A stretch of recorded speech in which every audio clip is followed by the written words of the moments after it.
L'éventuel touriste ne devinerait pas que des élections générales sont imminentes. Le siège local du parti du Likoud montre peu de signes d'activité. Ida vérifie une liste d'électeurs russophones potentiels. L'an dernier, dans cette ville mixte, juive et arabe, le parti de Binyamin Netanyahou recueillait près de 40% des voix. C'est Netanyahou ou le déluge?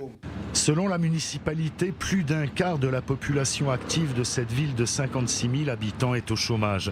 Même avant la pandémie, le taux de chômage était supérieur à celui de la moyenne nationale. Les gens font la queue dans un bureau d'aide sociale dans l'espoir de faire partie des rares chanceux qui pourraient gagner un logement subventionné par l'État. Et pourtant, malgré les difficultés économiques, le commerce redémarre. Tous les mêmes. Je vais pas gaspiller mon temps et fermer boutique pour voter. On veut un leader qui est la majorité, n'importe lequel, pourvu qu'il ait la majorité. La distanciation sociale appartient désormais au passé. C'est réconfortant de voir des gens débattre de politique avec passion avant d'élire leur parlement et renouer ainsi avec un rituel, le débat public impromptu ou mini-parlement. Le café d'Ofer est le foyer politique de citadins sortis d'une longue période d'isolation imposée.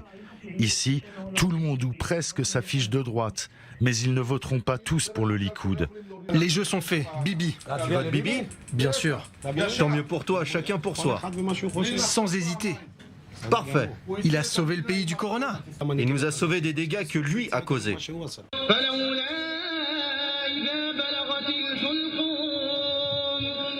Dans la vieille ville, site classé au patrimoine mondial de l'UNESCO, une prière pour la reprise économique résonne dans les ruelles du marché.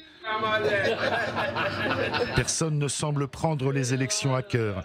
Les résidents arabes attendent que les touristes locaux votent avec leurs jambes et visitent leur ville le jour du scrutin, jour férié.